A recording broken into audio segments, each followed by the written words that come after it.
everybody, and welcome back to Inside Lowell. I am your host, Teddy Panos, and this evening, of course, being Wednesday, May 3rd, I've got a special guest, a candidate for Lowell City Council, looking to represent the Acre neighborhood, also known as District Number 7. I'm going to introduce you to him in just a couple of moments and find out a little bit more about him, who he is, where he stands on the issue.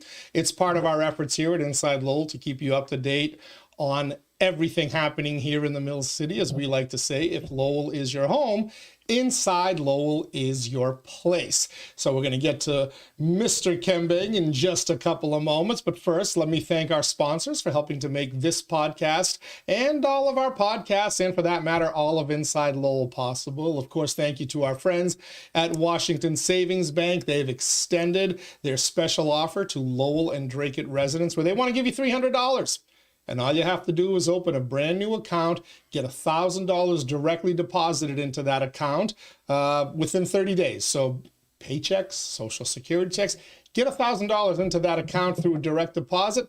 They're going to give you $300, a 30% return on your money. So many other great features at Washington Savings Bank, opportunities for you to bank individually or as a business, small business, the community. That is their specialty. Learn more online at washingtonsavings.com. Thank you as well to our friends at Hafner's. So many great services they provide. Of course, home heating oil in the winter, propane for your summer barbecues, for your heated swimming pool, maybe for your little burners outside to keep you warm. Oh yeah, those all operate on propane as well. So many great services at Hafner's, their gas stations, their car washes.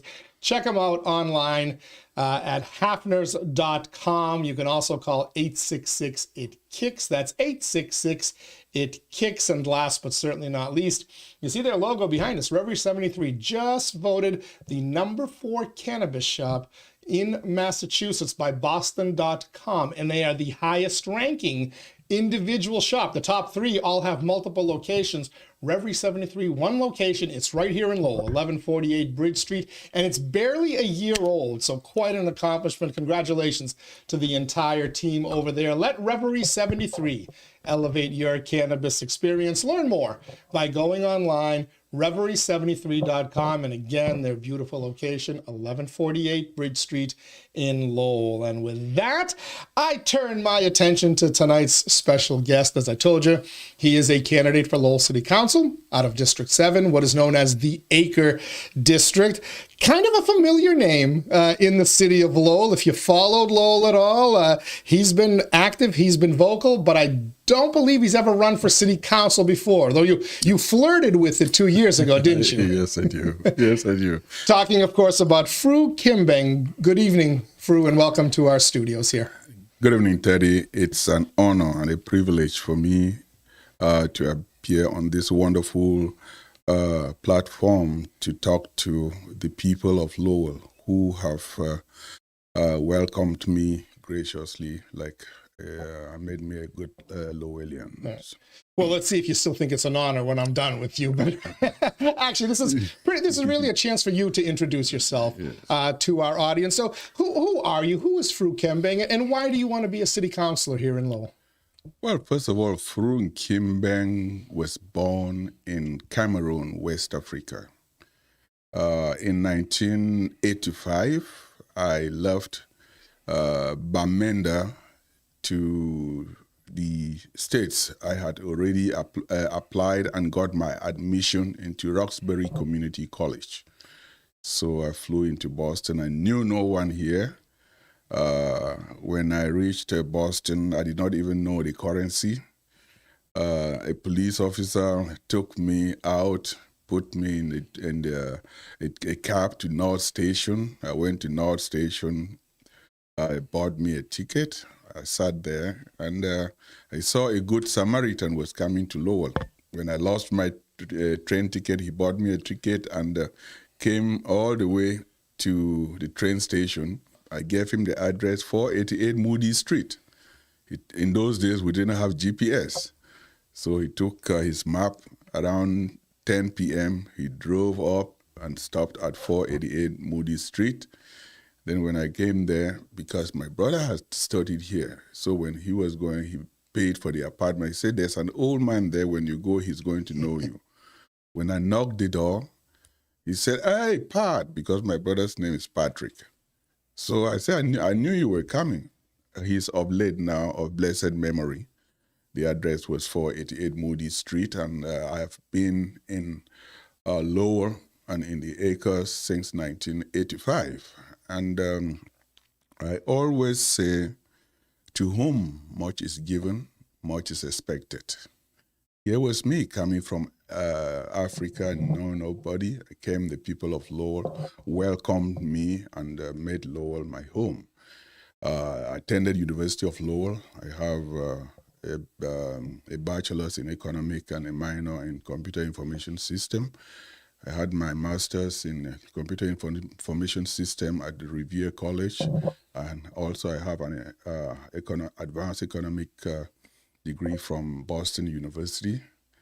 I am married for 28 years with 4 wonderful children. My children are all a product of the Lowell schools. My first is a doctor and a professor at University of Minnesota. She graduated with honors from Johns Hopkins. Then my son, too, a product of Lowell High. He's an engineer in Atlanta. He graduated from Lowell High, went to WPI.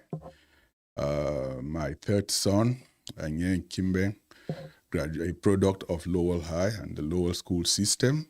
He was the class president of 2016 at Lowell. He went to a graduate of Suffolk University. And I have my last son who is in high school now. So through this while, I have received so much from Lowell. And I said, you know what, this wonderful city that has given me so much, and all through I have always been active in the community and giving, receiving from people and learning. And for almost 35 years, I'm a member of Lowell, and I feel that it is about time that I give back to a city that has given me so much. You gave me that quote that you use while you were introducing yourself, to whom much is given, much is expected. And I hope I didn't butcher the quote, but it was something like that. And it was one of my favorite quotes that I hear, and I was glad to see you use it. I was smiling as you were telling the story, because it reminds me a lot of the story of my parents, and really any immigrant who has come to this city, coming here in search of a better life, trying to, set up a better life for their children, but ultimately kind of succeeding. And it's also really the story of the neighborhood that you've lived in and you are hoping to represent, the Acre neighborhood. Because I would imagine, as you have traveled through the years and talked to your neighbors, talked to people throughout the city, and as you start knocking on doors and campaigning this summer and this fall, you're going to hear so many stories similar to yours.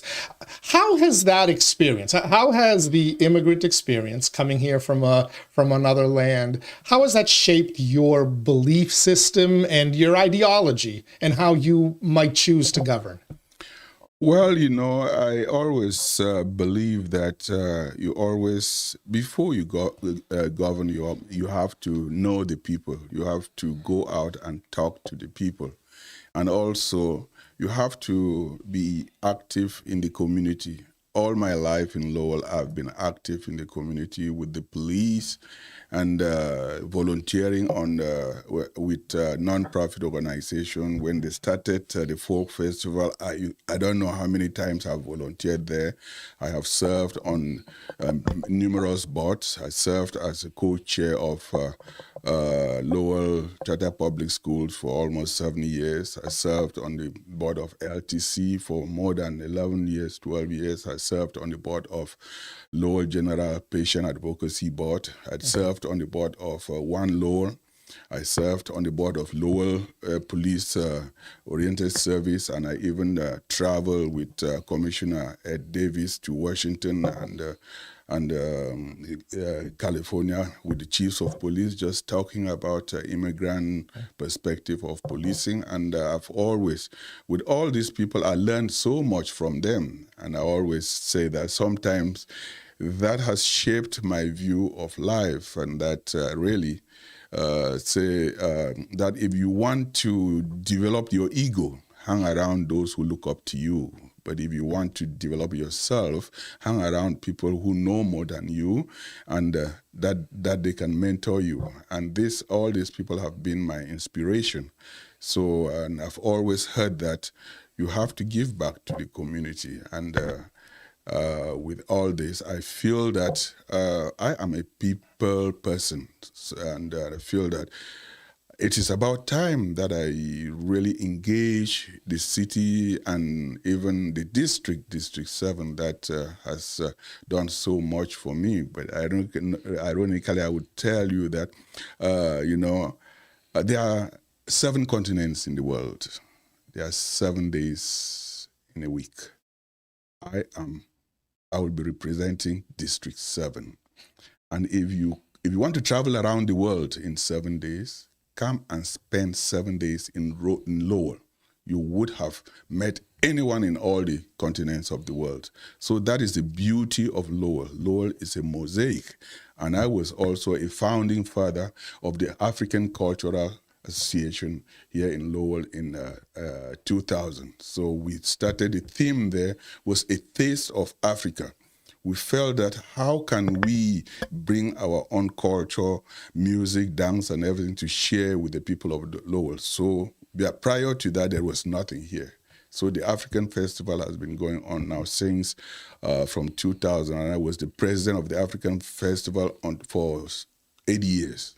It's a tremendous success, as you've mentioned. I have to say that if you are successful on that Tuesday in November, the first Tuesday in November, I think the next Lowell City Council will have some of the best quotes ever coming from you. You have a great way with words, and you're a very inspirational speaker. As I'm sitting here listening to you, let's talk a little bit about where you stand on the issues and your district. Of course, the Acre was one of the districts that was talked about a lot with the switch to the district representation from the former at-large district. How do you think the change in government has worked for the neighborhood? And how do you think Councillor Paul Ratayem, the first elected councillor from that district who you will be running against this fall, how do you think he has fared in representing the district? Well, you're talking about changing the political system in Lowell. I've been involved ever since 2009, when One Lowell actually put an initiative to advance that move. I served on the board.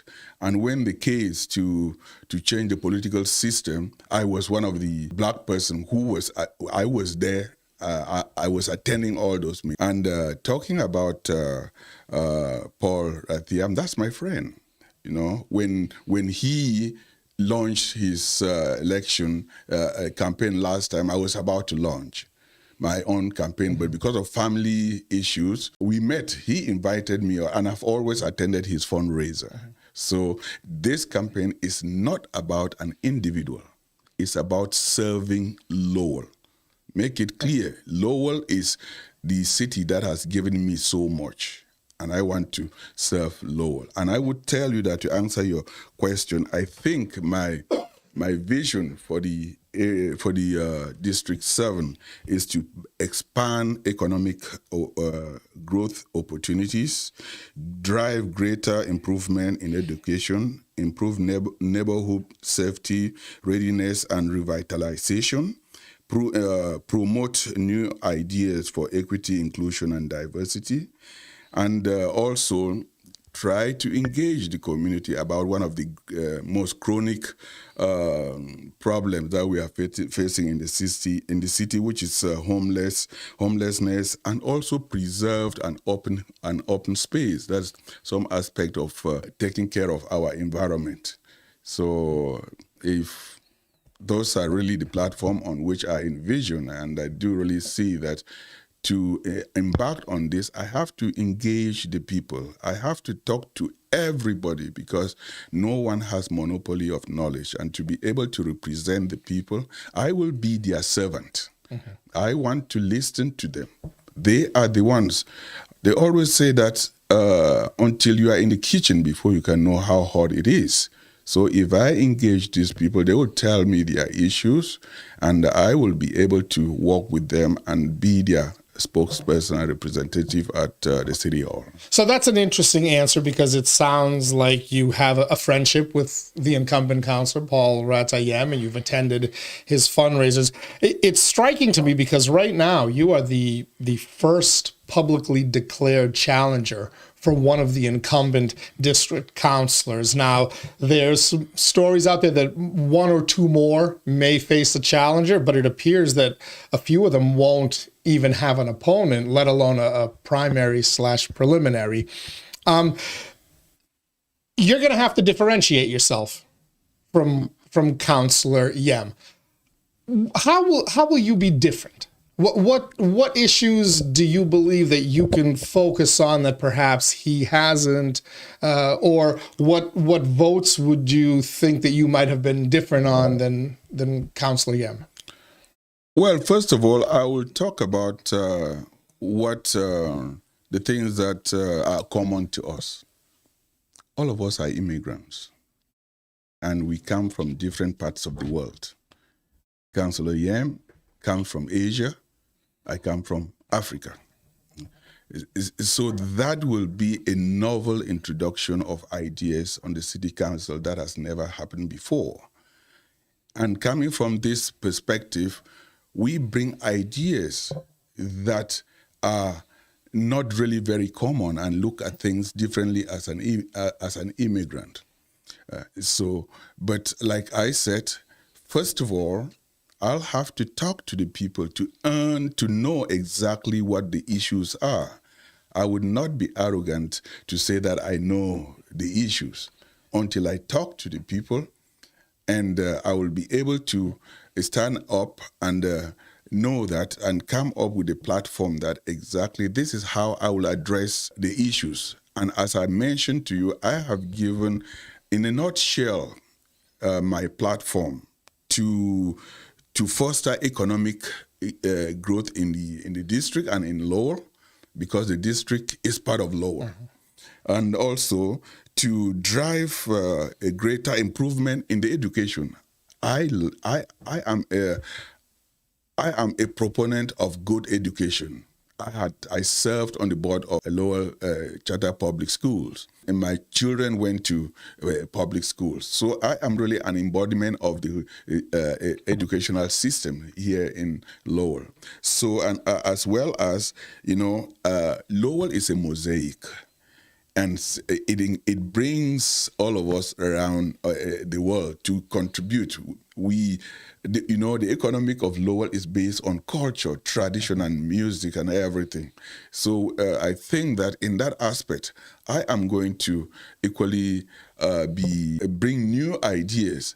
And like I mentioned to you, I was a founding member of the African Cultural Association who advanced the African Festival, and I was the president of that organization. And these are things that never existed in Lowell, but we saw that, it is, and we bring our rich culture and tradition to share with the people.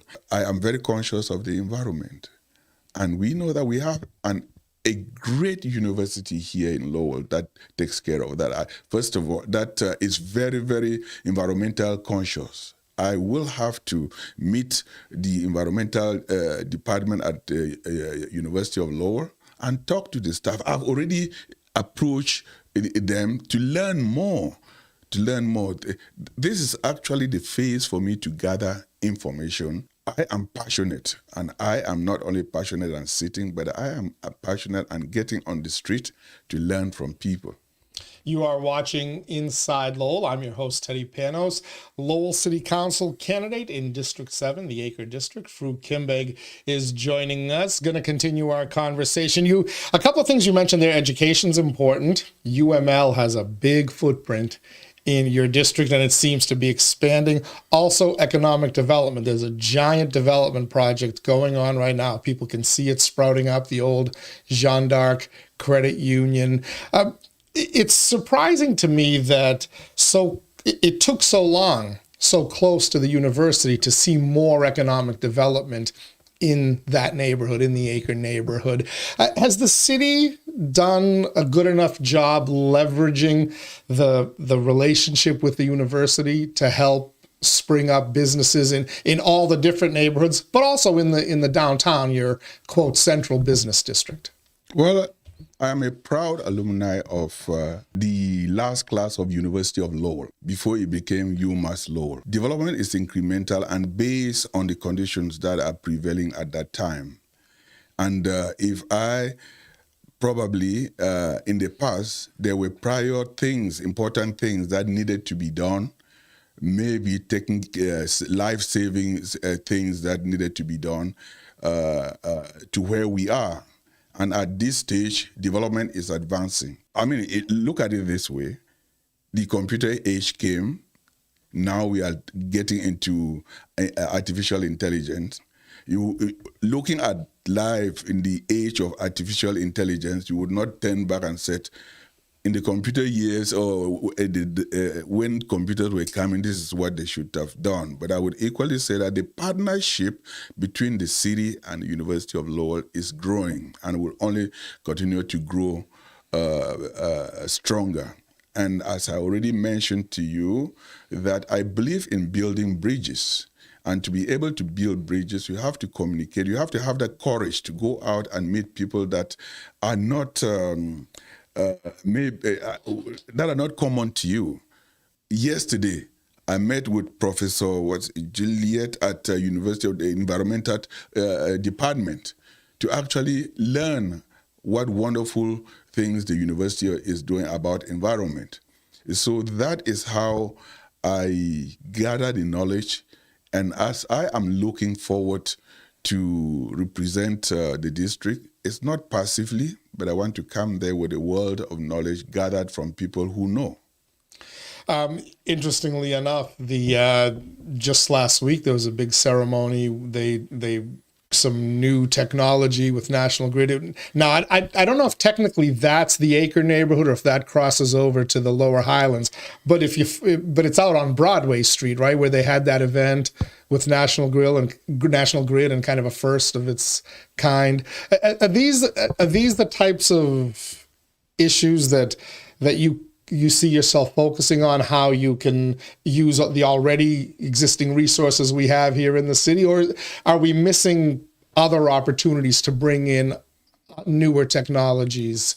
What have you gathered so far from your chats? Talking about that technology, I was talking to the professor.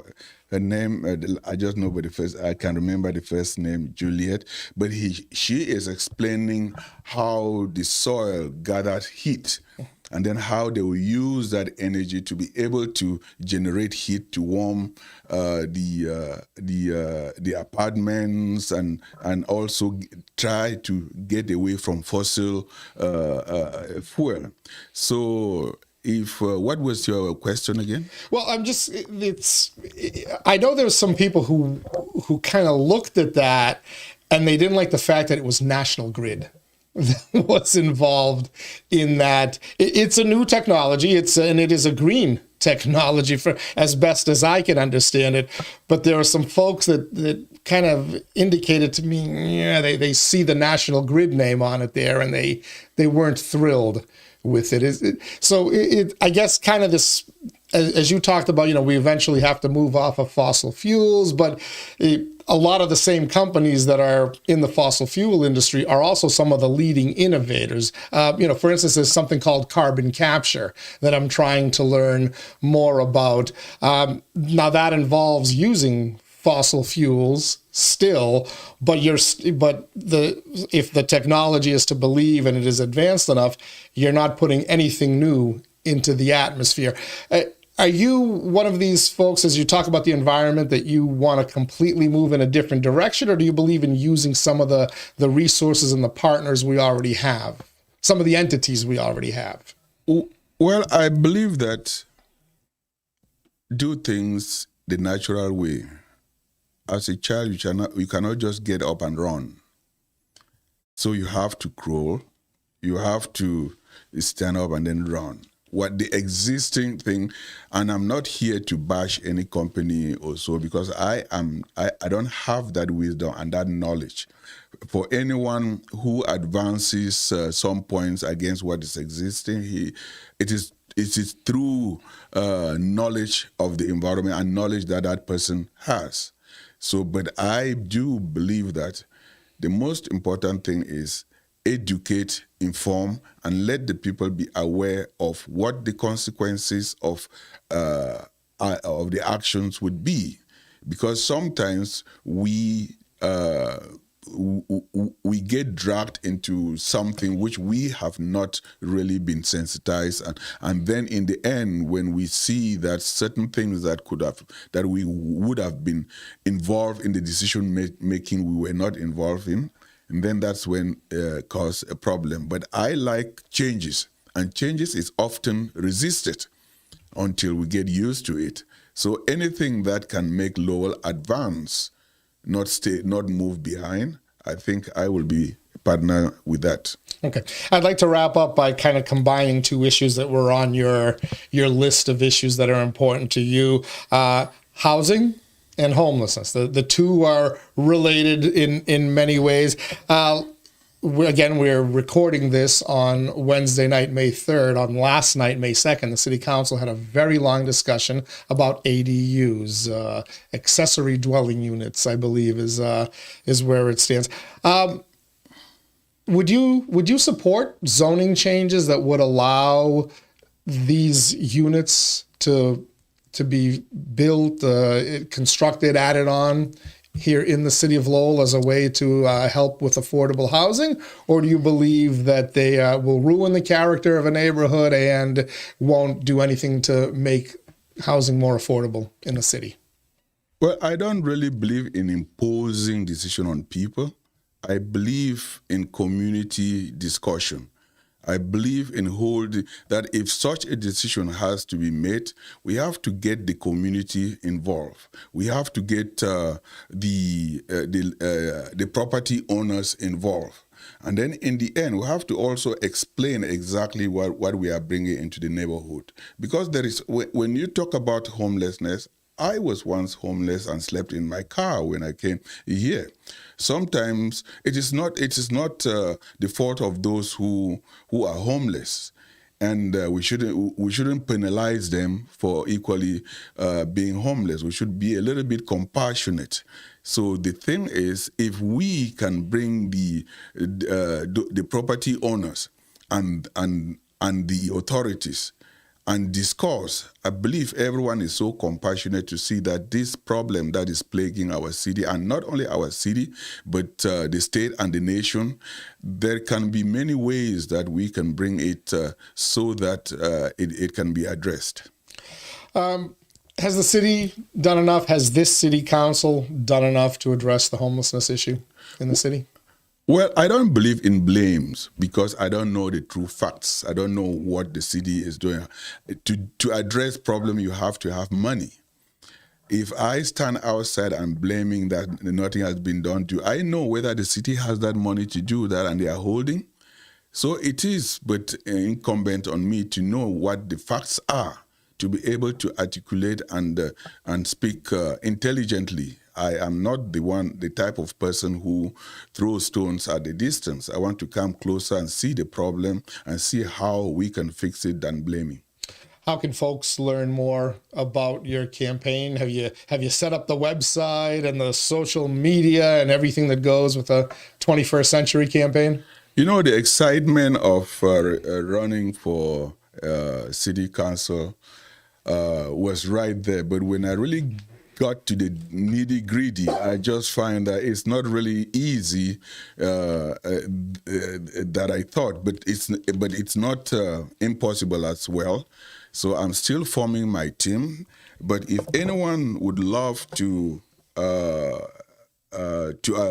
join my team, my phone number is 978 654 8796, and the email address is FRU, that's FRU 4, that's number 4, through for Lowell 2023 at gmail.com.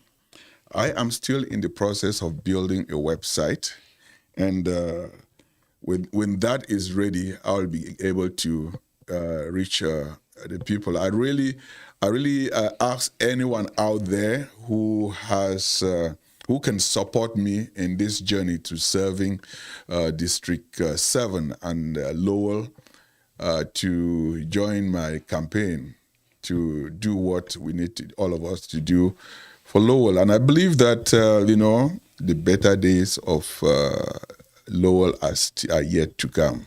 And it can only come by being active and participating in building our neighborhoods and our city. What's that saying again? To whom much is given. To whom much is given, much is expected. And Lowell has given me so much, and it is time to give back.